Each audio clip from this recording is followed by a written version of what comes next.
Assalamualaikum warahmatullahi wabarakatuh. Halo kawan-kawan mahasiswa, kita berjumpa kembali dalam seri perkuliahan pengembangan perangkat pembelajaran bahasa Arab, silabus dan RPP. Dalam sesi ketiga pekan ini, kita akan mempelajari mengenai al-ahdaf atau menetapkan tujuan. Setelah pekan lalu, kita belajar bersama mengenai mukawwinatu tasmimi manhaji tadrisil lughal arabiyyah. Sebagaimana telah saya sampaikan, bahwasanya ada 4 unsur pokok dalam pengembangan perangkat pembelajaran bahasa Arab ya. Yang pertama yaitu al-ahdaf atau tujuan, lalu kemudian yang kedua adalah al-muhtawa atau materi, lalu kemudian yang ketiga adalah thoro'ikut tadris atau strategi pembelajaran, kemudian yang keempat adalah at-taqwim atau evaluasi. Nah, di pekan kali ini kita akan membahas mengenai unsur yang pertama yaitu al-ahdaf atau tujuan. Jadi ikuti terus perkuliahan kita pada pekan ini. Dan jangan lupa siapkan alat tulis untuk mencatat poin-poin penting dalam perkuliahan kita pekan ini.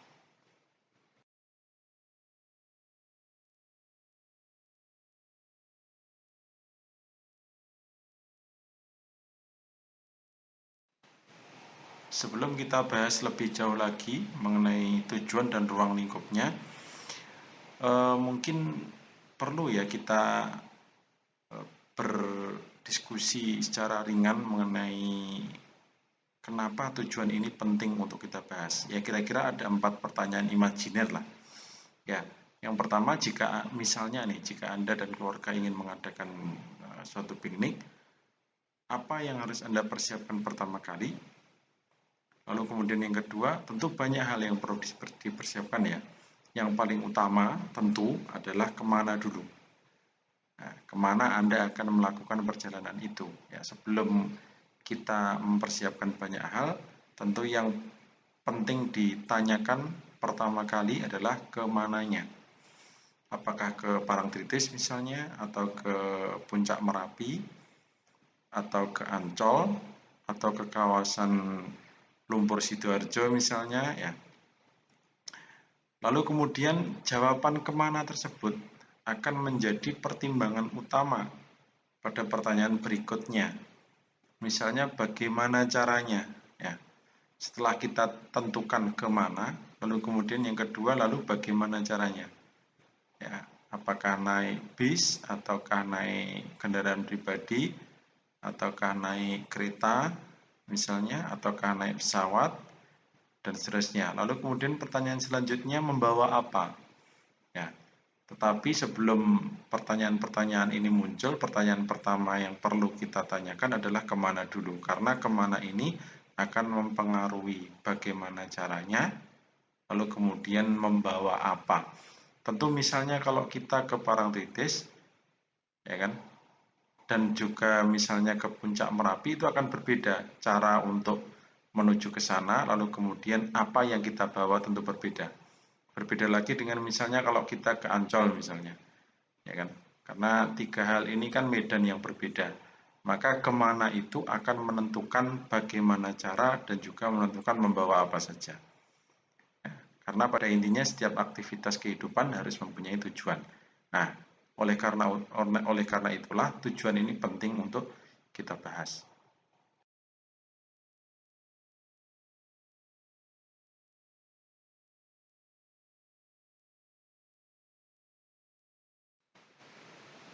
Nah, sekarang mari kita bawa dialog imajiner seperti yang tadi kita bahas di slide kedua ya. Mari kita bawa ke slide ketiga. Ya. Kita bawa ke pertanyaan yang perlu dijawab ketika kita mendesain pembelajaran bahasa Arab. Ya. Jadi ketika seorang guru atau dosen mendesain pembelajaran bahasa Arab, kemudian apa urgensi dari tujuan itu? Ya. Jadi setidaknya ada 4 pertanyaan ya. Yang pertama, untuk apa siswa atau mahasiswa belajar materi-materi itu? Atau materi-materi yang kita siapkan. Jadi untuk apa siswa atau mahasiswa belajar materi-materi itu? Kira-kira penting atau tidak? Ya, pertanyaan selanjutnya. Penting atau tidak mereka mempelajari itu? Lalu pertanyaan selanjutnya, mengapa siswa atau mahasiswa mempelajari materi-materi itu? Misalnya, mengapa siswa atau mahasiswa mempelajari materi-materi mengenai Naz'ul Khafid misalnya? Apakah itu penting untuk mereka? Ya kan? Atau misalnya membahas mengenai alil ahdi dihni dan alil ahdil khudur misalnya. Apakah itu penting untuk dibahas dan juga penting untuk pemahaman mereka misalnya? Ya. Nah, itu pertanyaan sederhana saja ketika seorang dosen atau guru mendesain pembelajaran bahasa Arab. Lalu kemudian selanjutnya, perubahan apa yang Anda rencanakan akan terjadi dalam diri siswa atau mahasiswa setelah mempelajarinya. Jadi ketika misalnya Anda menyajikan materi Naz'ul Khafid atau Alil Ahdid Dhini wa Alil Ahdil Khudur tadi yang saya sampaikan, kira-kira ada apa tidak nanti orientasi perubahan yang Anda rencanakan terjadi dalam diri siswa atau mahasiswa setelah mempelajari kedua materi itu. Nah, jadi ada beberapa pertanyaan yang penting untuk ditanyakan ketika seorang guru atau dosen mendesain sebuah pembelajaran bahasa Arab atau perangkat pembelajaran bahasa Arab. Yaitu diantaranya untuk apa, lalu kemudian penting atau tidak, lalu kemudian mengapa siswa atau mahasiswa mempelajarinya, lalu kemudian perubahan apa yang Anda rencanakan. Jangan-jangan tidak penting materi tersebut diajarkan atau tidak membawa perubahan kepada siswa sama sekali. Atau jangan-jangan materi itu tidak relevan untuk diajarkan. Makanya beberapa pertanyaan itu perlu untuk dielaborasi oleh seorang guru atau dosen ketika mendesain atau menyusun sebuah perangkat pembelajaran, termasuk pembelajaran bahasa Arab. Ya, jadi singkatnya, rencana Anda tentang perubahan yang akan terjadi dalam diri siswa atau mahasiswa dapat dinamakan sebagai desain kompetensi atau hasil belajar atau tujuan pembelajaran atau tujuan instruksional. Dan setidaknya ini memuat 3 hal ya, kawan-kawan. Yang pertama, desain kompetensi atau hasil belajar atau tujuan pembelajaran atau tujuan instruksional tersebut. Yang pertama harus bersifat deskriptif. Lalu kemudian yang kedua harus bersifat kritis. Ya, deskriptif itu menjelaskan, kritis itu menanyakan. Lalu kemudian yang ketiga harus bersifat transformatif. Transformatif itu berhubungan dengan orientasi perubahan apa yang akan dicapai. Nah, setidaknya itu pengertian sederhananya, juga prinsip dasar dalam menyusun hasil belajar atau tujuan pembelajaran atau tujuan instruksional, deskriptif, kritis, dan transformatif. Nah, selanjutnya, lalu pengertian tujuan itu apa sebenarnya? Ya. Maka yang dimaksud dengan tujuan adalah suatu pernyataan atau rumusan tentang deskripsi tingkah laku atau kemampuan yang diharapkan dapat diperoleh dan dimiliki seseorang setelah melakukan atau menyelesaikan kegiatan pendidikan atau belajar. Nah, tentu sesuai dengan hierarkinya ya, juga sesuai dengan jenjangnya. Maka dalam konteks pengertian tujuan ini ada 3 kata kunci pokok yang tadi saya sampaikan di slide keempat. Yang pertama deskriptif, ya, menjelaskan atau menceritakan mengenai tingkah laku. Lalu kemudian yang kedua ada kritis, kira-kira yang diharapkan dapat diperoleh apa atau dimiliki seseorang. Lalu kemudian ada transformatif, perubahan yang terjadi apa setelah menyelesaikan kegiatan pendidikan atau belajar sesuai dengan hierarkinya atau sesuai dengan jenjang pendidikannya. Jadi ada 3 kata kunci pokok tersebut.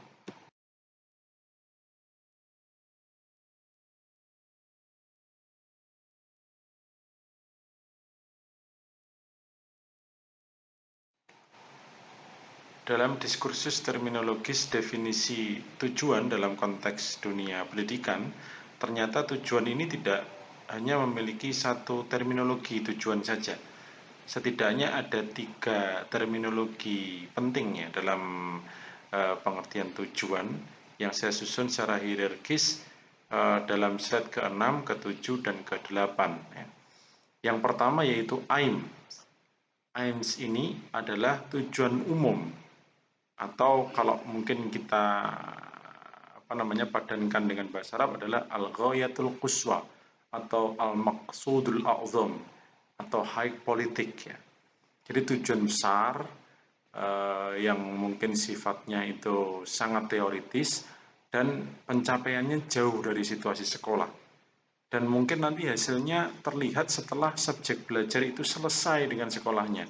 Beberapa tahun atau puluh tahun setelah subjek belajar tersebut selesai dari sekolahnya, dari proses belajar mengajar. Termasuk misalnya kalau dalam konteks pembelajaran bahasa Arab, ya setelah selesai mempelajari bahasa Arab 10 atau 15 tahun selanjutnya.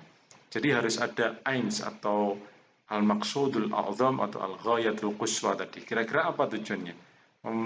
Memberikan materi mengenai kana wa akhwatuha, lalu kemudian memberikan materi mengenai ada muannas, ada muzakkar. Itu kira-kira apa tujuannya? Begitu kira-kira. Nah, contohnya untuk menjadikan manusia yang memiliki rasa tanggung jawab pada negara. Sampai ke situ ditariknya aims ini. Ya, saking besarnya. Atau manusia yang sehat jasmani dan rohani. Jadi ada internalisasi nilai dalam materi yang disajikan oleh seorang guru atau dosen. Yang tujuannya adalah untuk aims tadi, al-ghayatul quswanya. Lalu kemudian berbudi pekerti luhur misalnya, dan memiliki wawasan keislaman yang toleran dan lain-lain.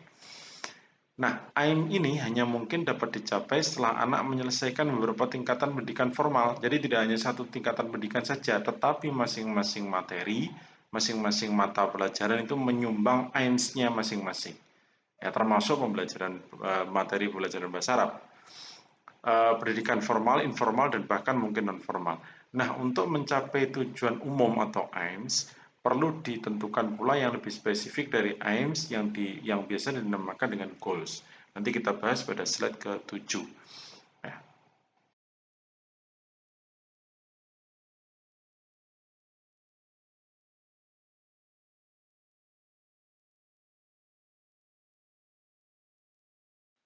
Yang kedua adalah goals. Goals merupakan tujuan antara yang terletak antara aims dan objectives. Ya. Goals adalah hasil proses belajar menurut suatu sistem sekolah. Goals lebih umum dari objectives dan bukan merupakan hasil langsung proses belajar dalam ruang kelas, dan untuk mencapainya memerlukan seperangkat objectives. Contohnya, kemampuan menyampaikan pendapat secara terstruktur, baik dan benar dengan bahasa Arab yang fusha, atau kemampuan berpikir analitik dan berpikir kritis terhadap bahasa terutama bahasa Arab. Nah, di Indonesia, goals ini dapat disamakan dengan tujuan kurikulum sekolah atau tujuan institusional. Kalau saya boleh ambil contoh, misalnya tujuan kurikulum sekolah yang ditetapkan misalnya oleh pondok modern ya, Gontor, dengan pondok yang salaf ya, as-salaf al-hadisah, yaitu pondok Maya, itu punya orientasi yang berbeda. Jadi kalau Gontor itu mereka menguasai kalam berbahasa Arab dengan baik dan terlihat memukau gitu ya. Dan semua mata pelajaran, baik itu fikih, kemudian tafsir, hadis, ataupun mata pelajaran umum itu disampaikan dengan menggunakan al-lughah al-wasilah bil-lughah al-arabiyah. Jadi semuanya disampaikan dengan menggunakan bahasa pengantar bahasa Arab. Karena memang goals-nya adalah semua santri itu bisa bertakallum bil-lughah al-arabiyah dengan baik dan benar. Berbeda dengan di Maya misalnya ya. Kalau di Maya itu perangkat ilmu bahasa Arabnya yang ditekankan. Maka semua mata pelajaran yang berkaitan dengan atau yang ada di pesantren tersebut itu dibahas dari sisi perangkat kebahasaannya. Jadi kedua pesantren besar ini menghasilkan lulusan yang berbeda ya. Kalau di Gontor mereka cakap berbahasa Arab secara lisan, kalau di Maya mereka cakap berbahasa Arab tapi secara tulis dan juga analisis kritisnya ya.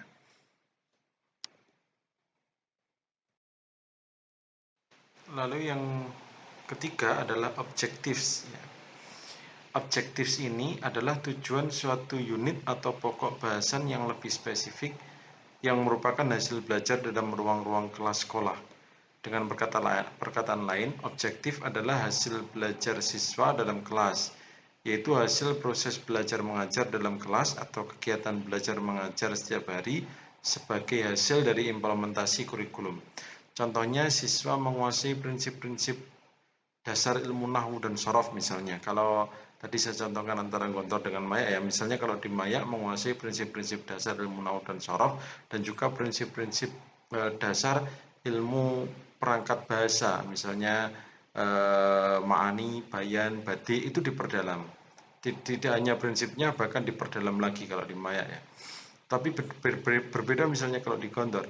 Di Gontor tidak terlalu mendalam seperti yang diajarkan di Maya misalnya. Kalau berhubungan dengan bahasa Arab sekali lagi ya.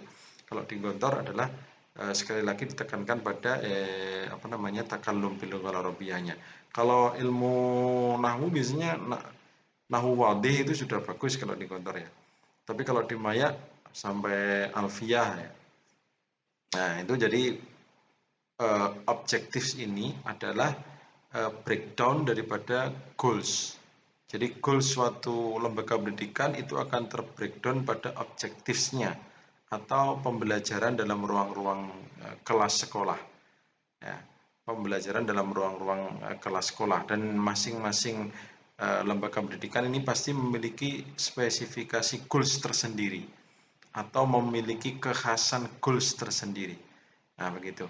Dan kekhasan goals tersebut akan terlihat pada objektifnya ketika pembelajaran di dalam kelas itu berlangsung. Dan ketika perangkat pembelajaran, silabus maupun RPP itu disiapkan oleh guru. Materinya apa, tujuannya apa, strateginya bagaimana, termasuk bagaimana cara mengevaluasinya. Nah, itu akan berpengaruh jauh dan berpengaruh secara detail lagi kepada proses-proses pembelajaran yang lain.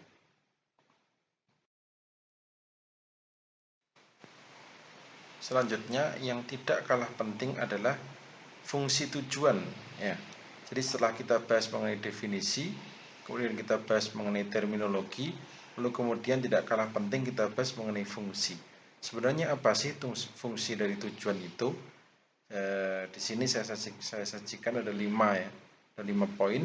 Yang pertama, tujuan akan menjadi pedoman bagi desainer, ini desainer kurikulum ya, untuk menyusun kurikulum yang efektif. Jadi kalau sebuah lembaga pendidikan menyewa jasa desainer kurikulum, ini akan memberikan informasi kepada desainer tersebut dalam menyusun kurikulum yang efektif. Tentu desainer akan meminta dan menanyakan sebenarnya tujuan dari lembaga ini apa begitu dalam pelajaran bahasa Arab misalnya. Nah, setelah itu baru desainer akan menyusunkan kurikulum yang efektif. Bagaimana materinya, bagaimana strateginya, bagaimana materinya, bagaimana tujuannya, tujuan objektifnya ya. Lalu bagaimana takwimnya atau evaluasinya, lalu kemudian bagaimana pembelajaran tersebut disampaikan di dalam kelas ya, atau bagaimana strateginya dan desain pembelajarannya. Lalu yang kedua adalah tujuan merupakan pedoman bagi guru dalam menyusun materi pembelajaran dan menciptakan pengalaman belajar. Ya. Jadi tujuan ini merupakan pedoman bagi seorang guru dalam menyusun materi dan pengalaman, tidak hanya materi tetapi pengalaman. Al-mumarasah ad-dirasiyah ataupun menyusun ataupun membentuk al-bi'ah ad-dirasiyah. Mumarasatut ta'limi wa ta'allum dan juga al-bi'ah ad-dirasiyah. Dan ini penting. Tadi misalnya saya contohkan 2 pondok besar ya antara Gontor dan juga Maya. Maka tujuan ini akan berpengaruh besar terhadap guru ketika guru tersebut menyusun perangkat pembelajaran dan mendesain dan menciptakan pengalaman belajar siswanya atau santrinya, ya. Dan itu akan berbeda jauh misalnya kalau guru yang ada di Maya dan juga guru yang ada di Gontor misalnya. Kalau al-bi'ah ad-dirasiyah dan juga mumarasatut ta'limi wa ta'allum di Gontor itu pasti akan menekankan pada takallum al-lughah al-arabiyahnya. Sekali lagi ini dalam konteks pembelajaran bahasa Arab. Kalau di Maya itu akan menekankan pada perangkat ilmu nahu dan sorofnya, yaitu yang akan ditekankan. Jadi misalnya dalam satu kalimat itu dipersoalkan betul kalau di Maya. Ini wakilnya apa, kemudian mahalnya apa, lalu kemudian ilatnya apa, lalu kemudian ini apakah mu'rab atau mabni, itu dipersoalkan betul. Lalu kemudian akan berdampak pada maknanya. Nah, itu akan dipersoalkan betul. Apakah ini kalimat ini termasuk mu'annas mudzakkar, apakah mu'annasnya majazi atau mu'annasnya hakiki atau mu'annasnya mu'annas maknawi misalnya. Itu dipermasalahkan betul kalau di Maya. Kalau di Gontor kan tidak terlalu. Nah, itu adalah fungsi dari tujuan. Jadi memberikan informasi kepada guru dalam menyusun pembelajaran, menyusun perangkat pembelajaran, dan juga menciptakan pengalaman belajar. Sekali lagi tadi ada dua kata kunci tadi, al-bi'ah ad-dirasiyah dan juga mumarasatut ta'limi wa ta'allum. Lalu kemudian yang ketiga, tujuan memberikan informasi kepada siswa apa yang harus dipelajari. Nah, ini juga penting. Dan ini yang sering khilaf dari lembaga pendidikan kita. Ya, tujuan itu hanya untuk desain kurikulum dan juga untuk guru biasanya. Dan siswa tidak perlu tahu. Nah, sebenarnya ini yang khilaf dari kita. Siswa itu sebenarnya berhak untuk mengetahui apa sih tujuan pembelajaran mata pelajaran ini misalnya siswa atau dosen siswa atau mahasiswa maksud saya ya. Itu berhak untuk mengetahui apa tujuan pembelajaran mata kuliah ini atau mata pelajaran ini. Lalu kemudian yang keempat, tujuan merupakan patokan evaluasi mengenai keberhasilan program atau proses belajar mengajar. Jadi tujuan ini adalah indikator untuk mengevaluasi keberhasilan proses belajar mengajar. Jadi ketika objektif tadi terbreakdown menjadi pembelajaran di kelas, kira-kira mengindikasikan tujuan besarnya apa tidak ya, begitu. Mengindikasikan goals dan aims dari sekolah atau lembaga pendidikan tersebut atau tidak. Nah, jadi tujuan itu berfungsi sebagai indikator, sebagai barometer pengukur kesuksesan pembelajaran di dalam sebuah lembaga pendidikan. Lalu kemudian yang kelima, tujuan menyatakan kepada masyarakat tentang apa yang dikehendaki sekolah. Jadi dia akan memberikan identitas kepada masyarakat atau tujuan tersebut akan menjadi identitas sebuah institusi atau lembaga pendidikan yang nanti dilihat oleh masyarakat. Gitu. Jadi masyarakat akan memberikan atau menjatuhkan pilihan kemana kira-kira. Itu akan bergantung pada tujuannya dan apa yang hendak dicapai oleh sekolah tersebut.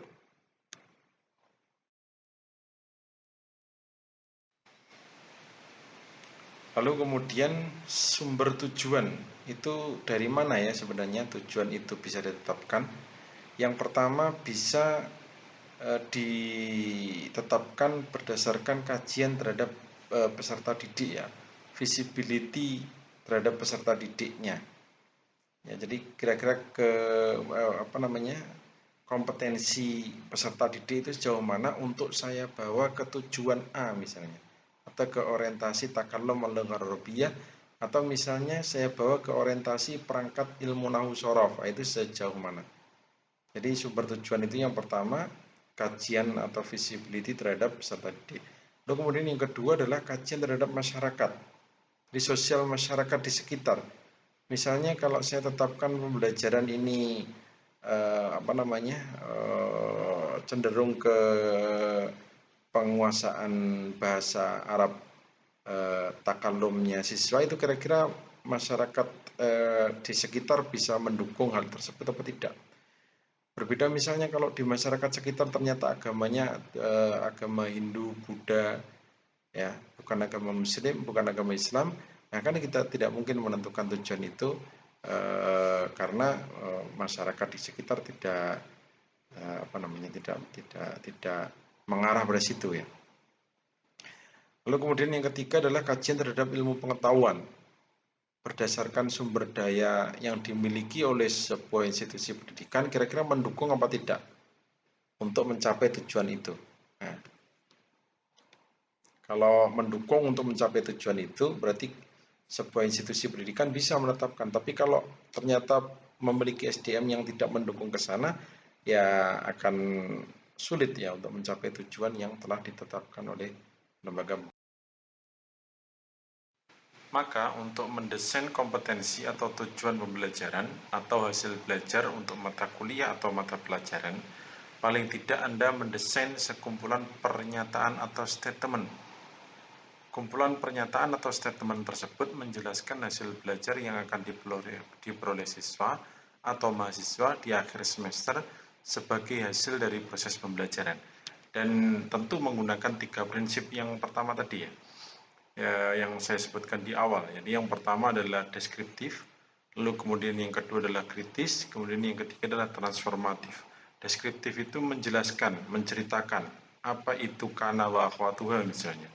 Lalu kemudian kritis itu mempertanyakan, kira-kira setelah mempelajari kana wa akhwatuha secara detail, lalu kemudian dengan berbagai macam asyudud wan nudur yang ada di dalam kana wa akhwatuha, ya kan, lalu kemudian permasalahan-permasalahan yang ada dalam penjelasan mengenai kana wa akhwatuha itu terpakai apa tidak, atau orang Arab kira-kira memakai ini apa tidak, nah, begitu ya, atau kira-kira orang Arab menggunakan pembahasan yang jelimet ini untuk keseharian mereka apa tidak, nah begitu.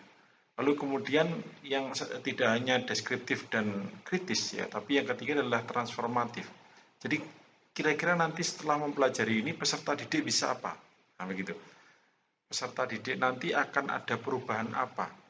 Nah sehingga dengan 3 pertanyaan tadi Anda akan dapat menyajikan mata pelajaran atau perangkat pembelajaran silabus dan RPP yang pertama adalah kontekstual, lalu kemudian yang ketiga adalah asyumul ya, menyeluruh, lalu kemudian yang ketiga adalah kritis tadi. Ya, yang ketiga adalah kritis tadi. Misalnya pembelajaran yang bertujuan untuk memberikan penguasaan yang lebih kepada siswa terhadap takallum bil lughah Arabiyah. Pertanyaan kritisnya, kira-kira takallum tersebut hanya hafalan sajakah, atau kebiasaan yang ada di pesantren itu sajakah, atau kalau nanti dibawa dalam panggung yang lebih umum lagi, panggung yang lebih luas lagi, dibawa keluar kandang, kemudian diadu argumentasi secara terbuka dan langsung tanpa melalui teks, kira-kira itu bisa apa tidak, dan seterusnya. Nah, itu yang perlu diperhatikan dalam mendesain kompetensi atau perangkat pembelajaran silabus dan RPP.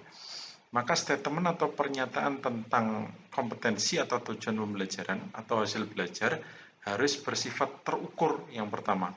Lalu kemudian yang kedua terevaluasi. Lalu kemudian tercapai dan dapat dibuktikan. Jadi yang nomor 1 terukur. Jadi tidak hanya gerambiang tapi terukur. Lalu kemudian terevaluasi, bisa dievaluasi. Jadi materinya atau perangkatnya itu bisa dievaluasi, bisa dievaluasikan. Ya, entah itu evaluasi dalam bentuk syafawi maupun takhriri ya. Lalu kemudian dapat tercapai dan dapat dibuktikan ya. Dapat dicapai dan dapat dibuktikan. Misalnya kalau analisis kritis terhadap perangkat nahwu dan sorof ya. Lalu kemudian setiap hari santri atau mahasiswa atau siswa itu diberi teks-teks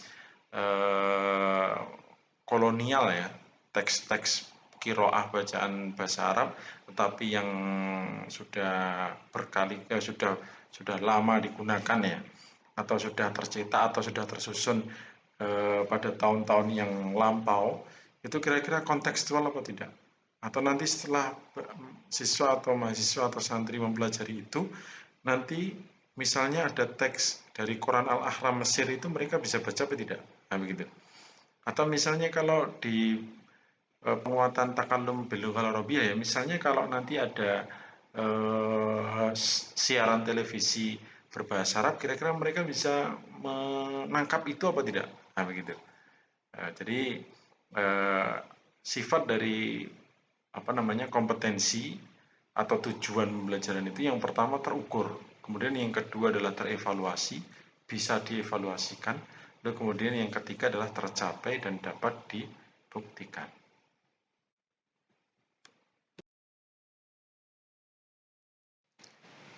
Sampai di sini dulu materi kita seri ketiga pekan ini. Terima kasih dan sampai jumpa pada sesi selanjutnya. Assalamualaikum warahmatullahi wabarakatuh.